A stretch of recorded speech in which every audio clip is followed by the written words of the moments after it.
नमस्कार बंधू भगिनींनो, आपल्या सगळ्यांचं सहर्ष स्वागत आहे स्वास्तिकम या माझ्या चॅनलवर। मी सप्तशती देवीचा पाठ जो आहे तो करणार आहे।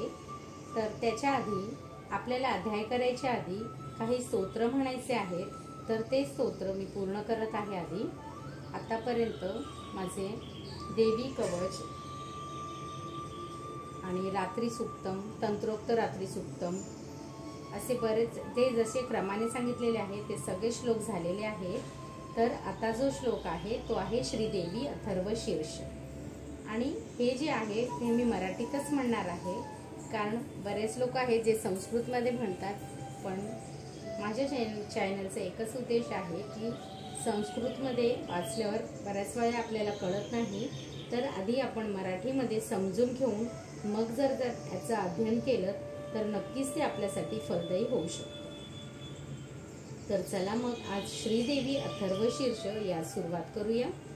ओम सर्व देव देवीपाशी उपस्थित झाले, त्यांनी नम्रतेने विचारले, हे महादेवी तू कोण आहेस?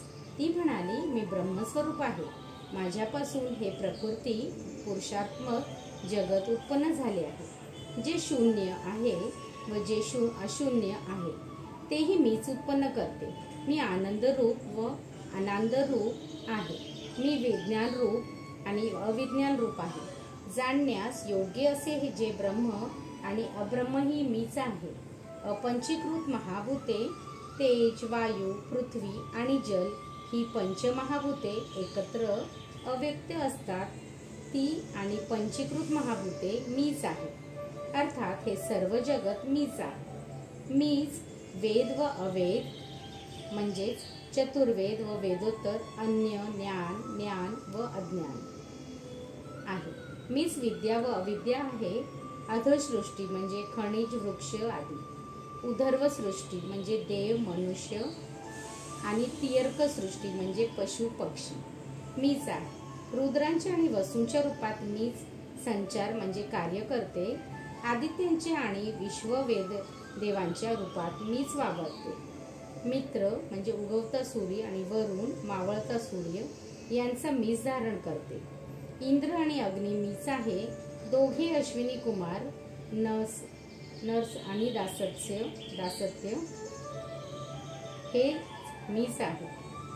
अर्थात 11 रुद्र, 8 वसु, 12 आदित्य, 2 अश्विनी कुमार, मित्र, वरुण, इंद्र, अग्नी मिळून या सृष्टीमध्ये ज्या 37 देवता आहेत त्या सर्व मीच आहे।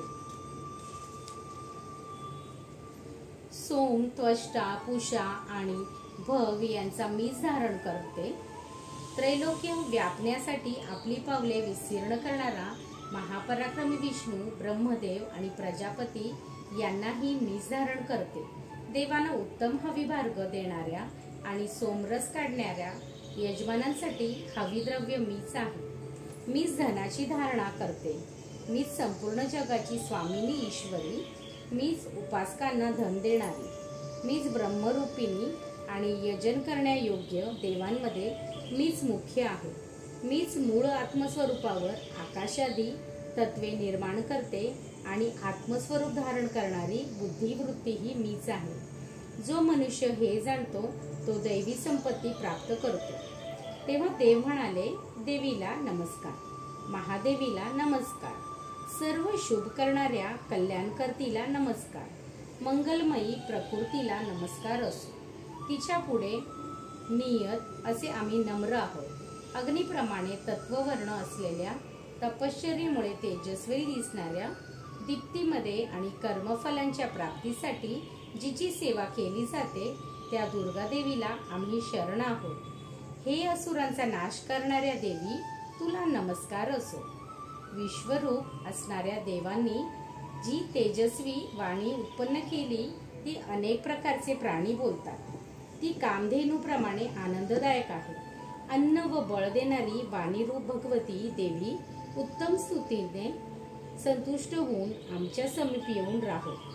ब्रह्मदेवाने स्तुती केलेली वैष्णवी, स्कंदमाता, सरस्वती, कालरात्री, अदिती, दक्षकन्या व शिवा अशा पावन देवीला आम्ही नमस्कार करतो।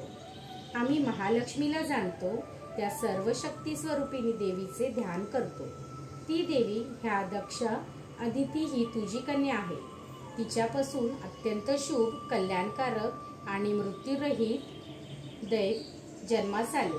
काम, बीज, योनी, कमला, वज्रपाणी, इंद्र, गुहा, ह, स, वर्ण, मातृश्वायू, अर्भ, पुन्हा इंद्र, पुन्हा गुहा, सकलन वर्ण आणि माया ही सर्वात्मिका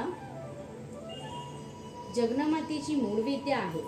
ही ब्रह्मस्वरूपिणी आहे. आत्म्याची चैतन्य शक्ती आहे. हीच सर्व विश्वाला मोह पाडणारी आहे. हीच पाश, अंकुश, धनुष्य व बाण धारण करणारी आहे आणि हीच महाविद्या आहे. असे जो जाणतो तोच शोकाच्या पलीकडे जातो. हे भगवती, तुला नमस्कार असो. हे माते, तू सर्व बाजूनी सर्वतोपरी आमचे रक्षण कर.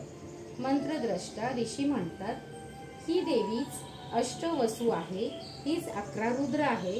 हीच विश्वदेव आहे आणि हीच सोमरस प्राशन करणारी व प्राशन न करणारे देव आहे.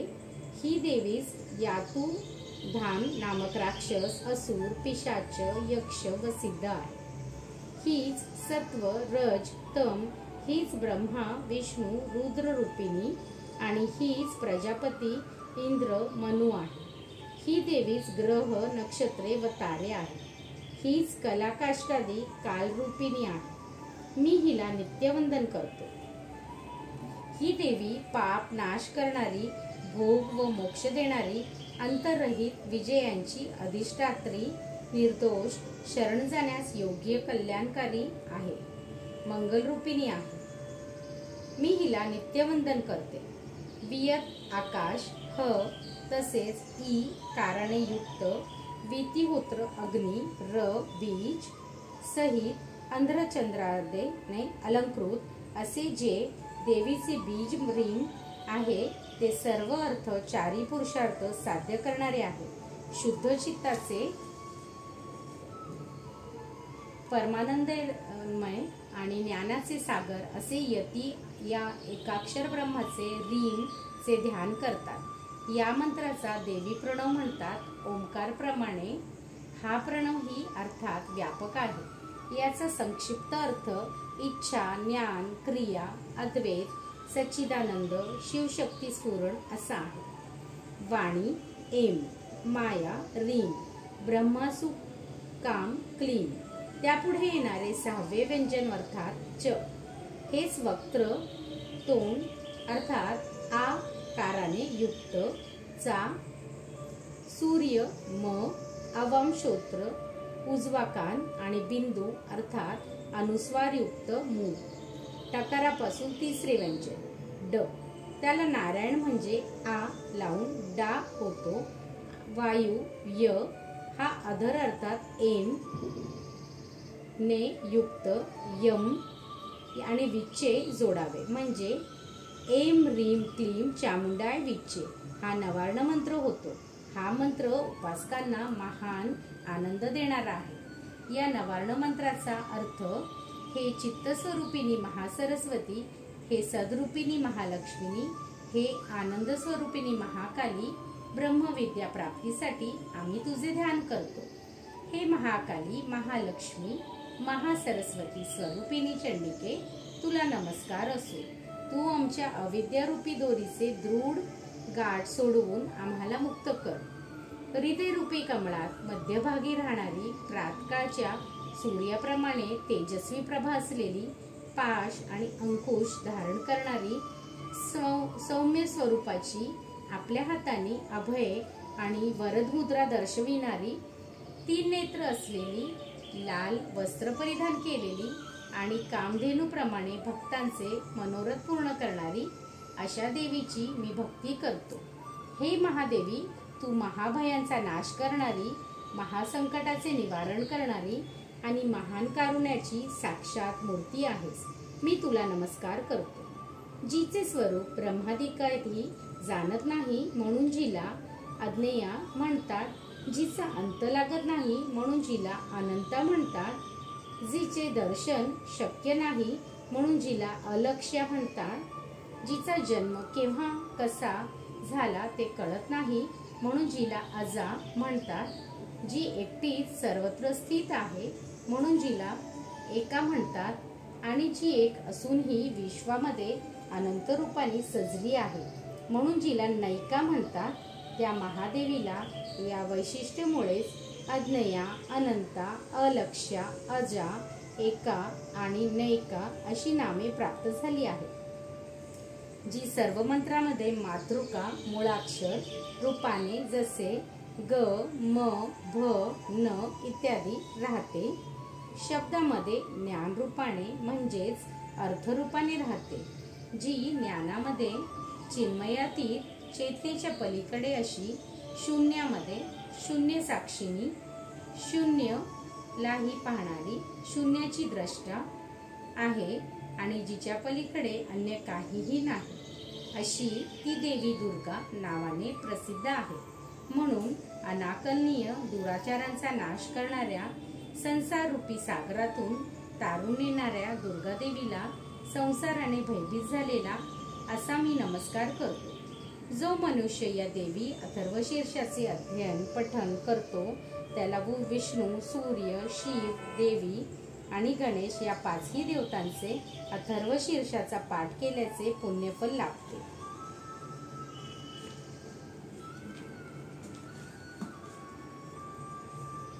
मनुष्य या अथर्वशीर्षाचे ज्ञान प्राप्त न करता प्रतिमा स्थापन करून पूजा करतो. त्याने शतलक्ष जप केला तरी पूजा सिद्धीचे फल प्राप्त करू शकत नाही. पूर्वापार रूढ पद्धतीनुसार याचा अष्टोत्तर शर म्हणजे 108 जप केल्याने एक पुरश्चरण होते. जो मनुष्य हे देवी अथर्वशीर्ष 10 वेळा म्हणतो तो तत्काळ पापमुक्त होतो. महादेवीच्या कृपाप्रसादाने तो दुस्तर संकटातूनही पार पडतो. या देवी अथर्वशीर्षाचे सायंकाळी पाठ केल्याने दिवसभरात केलेले पाप नष्ट पावते. सकाळी पाठ केल्याने रात्री केलेले पाप नाश पावते. आणि जो मनुष्य यात सकाळ संध्याकाळ पाठ करतो तो निष्पाप होतो. याचा मध्यरात्री तुर्य संध्येच्या वेळी जप केल्याने उपासकास वाचासिद्धी प्राप्त होते. टीप: श्रीविद्येचे उपासकांना सकाळी, दुपारी, संध्याकाळी व मध्यरात्री याप्रमाणे 4 संध्याविधी करणे आवश्यक आहे. मध्यरात्रीच्या संध्येस तुर्य संध्या म्हणतात. देवीच्या नवीन प्रतिमेसमोर पाठ केल्याने देवतांचे सानिध्य प्राप्त होते. प्राणप्रतिष्ठेच्या वेळी जप केल्याने प्राणप्रतिष्ठा होते. भविष्यानी योगावर. टीप: मंगळवारी अश्विनी नक्षत्र असताना योग यालाच अमृतसिद्धी योग असेही म्हणतात. महादेवीच्या मूर्तीसमोर याचा पाठ केल्याने महामृत्यू टळतो.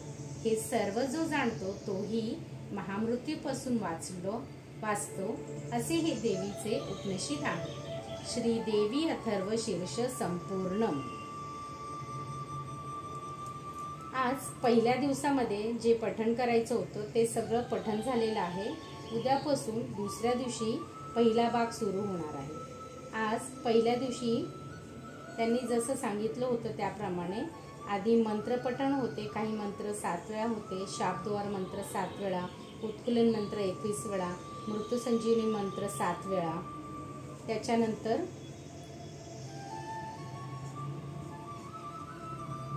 आपल्याला जे पठण करायचं होतं त्याच्यामध्ये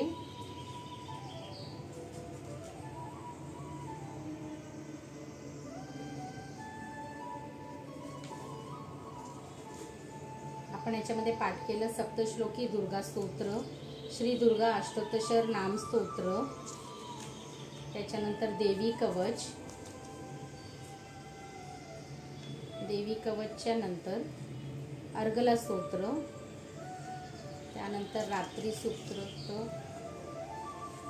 कीलक स्तोत्र, वेदोक्त रात्री सूक्त, तंत्रोक्त रात्री सूक्त, मग श्रीदेवी अथर्वशीर्ष. इतका पाठ केल्यावर उद्यापासून अध्यायाला सुरुवात करायची आहे. तर तुर्तास मी इथेच थांबते. उद्या आपण पहिल्या अध्यायापासून पाठ सुरू करूया. ओम दुर्गाय नमः. ओम श्री रेणुकाय नमः. ओम महाभवानी देव्य नमः. आपल्याला जसं सांगितलं तसं माझ्या देवीचं आपल्याला मी एक शॉर्ट व्हिडिओ बनवून पाठवणार आहे, तर ज्याच्यामध्ये आपल्याला पूर्ण व्हिडिओ दिसेल. हे पाठ करताना मला पूर्ण व्हिडिओ कॅप्चर नाही करता येत, त्याच्यामुळे आपल्याला फक्त माझे जे घट बसवलेले आहेत तेच दिसत आहे. तर नक्कीच आपण माझा शॉर्ट व्हिडिओही बघा. तुर्तास मी इथे थांबते. ओम श्री रेणुकाय नमः.